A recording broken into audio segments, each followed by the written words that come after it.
Hello दोस्तों, free classes पर आप सभी का स्वागत है।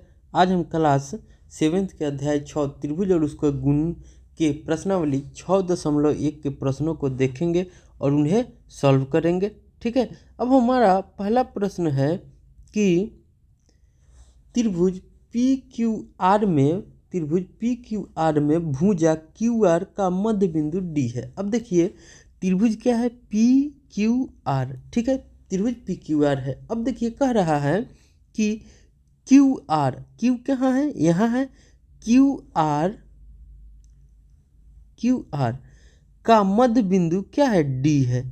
अब डी जो क्या है, मध्य बिंदु है। तो हमसे पूछ रहा है कि पी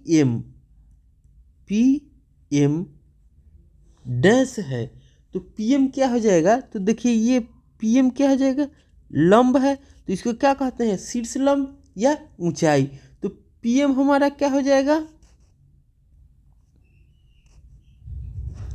ऊंचाई कहिए, ऊंचाई या शीर्ष लंब। क्या हो जाएगा, ऊंचाई या शीर्ष लंब। ठीक है, अब देखिए हमारा आगे कह रहा है पी डी।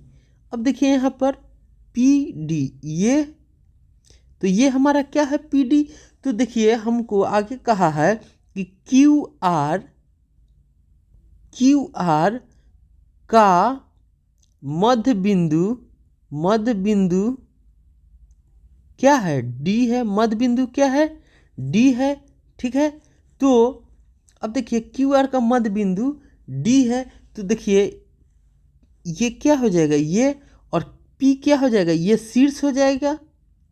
क्या हो जाएगा, शीर्ष हो जाएगा। तो हम जानते हैं कि शीर्ष से समान दूरी पर खींची गई मध्य बिंदु से रेखा को क्या कहते हैं, माध्यिका बोलते हैं। क्या बोलते हैं, माध्यिका बोलते हैं। क्या, माध्यिका। ठीक है, तो हमारा अब ये क्या है, माध्यिका हो जाएगा। तो पी डी हमारा क्या है, माध्यिका। अब देखिए हमसे क्या कह रहा है कि क्या क्यू एम बराबर एम आर। अब देखिए यहाँ पे क्या कह रहा है, क्यू एम। अब क्यू कहाँ है, ये, तो हमारा क्या है, क्यू एम। अब कह रहा है एम आर, ये है क्या है, एम आर। तो देखिए मध्य बिंदु क्या है, डी है। मध्य बिंदु क्या है, डी है। तो अगर रहता क्यू डी बराबर डी आर, तो ये क्या है, ये सही है। ये क्या है, सही है। लेकिन मध्य बिंदु डी है और हमसे पूछ रहा है ये क्यू एम। तो क्या है, क्यू एम एम आर के बराबर है। तो कहेंगे क्यू एम एम आर के बराबर नहीं है। क्या है, नहीं है, नहीं, क्यू एम नॉट बराबर एम आर। ठीक है, अब देखिए हमसे दूसरा प्रश्न में क्या कह रहा है। तो दूसरा प्रश्न में हमसे कह रहा है कि निम्न के लिए अनुमान से आकृति खींचिए। अनुमान से क्या करना है, हमको आकृति खींचना है। अब हमको कह रहा है त्रिभुज लेना है, क्या, ए बी सी। अब मान लीजिए हमने एक त्रिभुज खींचा, इसका नाम क्या दे दिया, ए बी सी। अब ए बी सी दे दिया। अब कह रहा है ए में कि त्रिभुज ए बी सी में बी ई एक माध्यिका है। अब देखिए बी हमारा कहाँ है, यहाँ है। तो इसका बी ई का मतलब क्या हुआ, बी शीर्ष से खींचना है। बी का मतलब क्या हो गया, बी शीर्ष से। अब देखिए बी शीर्ष से हम खींचेंगे तो कहाँ पर जाएगा, ए सी पे जाएगा। कहाँ चला गया, ए सी पे। अब इसका हम नाम क्या दे देते हैं, ई। तो हमारा क्या हो जाएगा, बी ई माध्यिका ए सी। ठीक है, बी माध्यिका ए सी। क्यों, क्योंकि ये ए सी लाइन पर है। अब हमारा क्या हो जाएगा, यही हमारा सही हो जाएगा। ठीक है, अब हमको आगे देखिए, आगे बी में क्या कह रहा है कि त्रिभुज पी क्यू आर। तो हम क्या करेंगे, एक हमने त्रिभुज खींची, एक क्या खींची, हमने त्रिभुज खींची। इसका नाम दे दिए पी क्यू और आर। अब हमसे कह रहा है पी क्यू तथा पी आर त्रिभुज का शीर्ष लंब हो। अब त्रिभुज का शीर्ष लंब हो। अब देखिए पी क्यू कह रहा है पी क्यू तथा पी आर त्रिभुज के शीर्ष लंब है। ठीक है, अब देखिए हमारा यहाँ पे, अब हमारा पी क्यू, तो पी क्यू तथा पी आर मतलब पी क्यू, ये हमारा क्या हो जाएगा, मान लीजिए ये पी क्यू और ये आर। ठीक है, अब देखिए ये हमारा क्या है 90 डिग्री, तो ये क्या हो जाएगा समकोण त्रिभुज, क्या हो जाएगा समकोण त्रिभुज। तो हमको शीर्ष लंब खींचना है। अब देखिए क्यू है तो इसका शीर्ष क्या हो जाएगा, शीर्ष क्या हो जाएगा पी क्यू आर। ठीक है, ये 3 शीर्ष हो गया। अब देखिए क्यू से हम खींचेंगे तो क्यू से किस पर जाएगा, पी आर पर जाएगा शीर्ष लंब। अब ये हमारा क्या हो गया शीर्ष लंब हो गया, इसका और नाम दे दीजिए कुछ।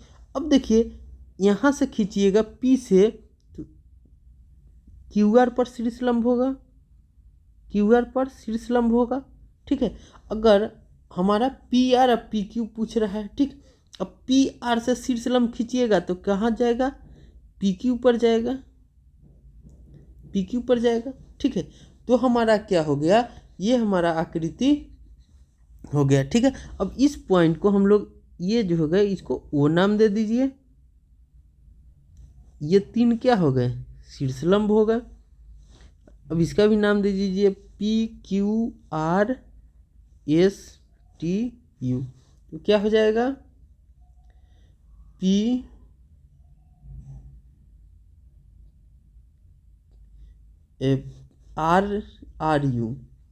आर यू लंब क्या है पी क्यू है, और देखिए शीर्ष लंब है। और देखिए यहाँ पर हमारा क्या पूरा पी आर, तो पी आर कहाँ है यहाँ पर है, तो क्या है क्यूटी लंब पी आर, क्यूटी लंब पी आर। ठीक है, यही दोनों हमसे कह रहा था तो ये हमने ड्रॉ कर लिया। ठीक है, अब हम सी को देखते हैं। अब हमसे सी में कह रहा है कि त्रिभुज एक्स वाई जेड में वाई एल एक शीर्ष लंब उसके बहिर्भाग में है। अब देखिए हम क्या किए, एक त्रिभुज खींचेंगे जिसमें वाई एल क्या हो। अब देखिए एक त्रिभुज हमने खींचा क्या एक्स वाई जेड।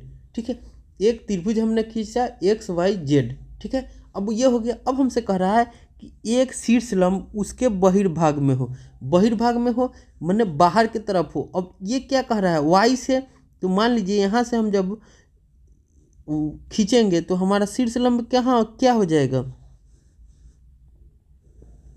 ये हो जाएगा। तो ये हमारा क्या हो जाएगा 90 डिग्री। ठीक है, और इधर हमारा मान लीजिए तो ये क्या हो जाएगा 90 डिग्री।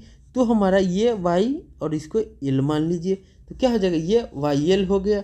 ठीक है, वाई एल हो गया। ठीक है, या आप ये है इस साइड नीचे की तरफ भी खींच सकते हैं, कोई नहीं दिक्कत है, आपको जहाँ पसंद हो वहाँ खींचिए। ठीक है, अब हम आगे देखते हैं। अब हमसे 3 नंबर प्रश्न में कह रहा है कि आकृति खींचकर पुष्टि कीजिए कि एक समद्विबाहु त्रिभुज में शीर्ष लंब और माध्यिका एक ही रेखाखंड हो सकता है। ठीक है, अब देखिए हमको क्या कह रहा है, एक समद्विबाहु त्रिभुज बनाना है। अब देखिए ये हमने एक समद्विबाहु त्रिभुज लिया, मान लीजिए इसका नाम दे दिया ए बी सी। अब समद्विबाहु त्रिभुज में हम जानते हैं कि क्या होते हैं, जो 2 भुजा आपस में बराबर होते हैं और उसके असामान्य भुजा को क्या कहते हैं आधार कहते हैं, और आधार पर के दोनों कोण क्या होते हैं आपस में बराबर होते हैं। तो ये कोण आपस में बराबर होगा। अब देखिए हमसे कह रहा है कि त्रिभुज में शीर्ष लंब खींचना है। तो देखिए ये है तो इसका शीर्ष लंब क्या हो जाएगा, ये हो जाएगा। तो इसका नाम दे दीजिए डी। ठीक है, अब देखिए बी का शीर्ष लंब क्या हो जाएगा, इसका नाम दे दीजिए ई। सी का शीर्ष लंब क्या हो जाएगा, इसका नाम दे दीजिए एफ। अब देखिए आप कि यहाँ पर हम देख रहे हैं कि त्रिभुज ए बी सी का शीर्ष लंब ये 90 डिग्री हो गया। ठीक है, अब देखिए ये भी क्या हो जाएगा 90 डिग्री। ठीक है, ये भी हमारा क्या हो जाएगा 90 डिग्री। अब देखिए यहाँ पे कह रहा है कि शीर्ष लंब और माध्यिका एक ही रेखाखंड हो सकता है। अब देखिए यहाँ में हमने अब माध्यिका खींच रहे हैं, तो जब इससे इस पे ये और ये भुजा क्या है असामान्य है, तो ये दोनों भुजा जो होता है कि बराबर डिस्टेंस पर।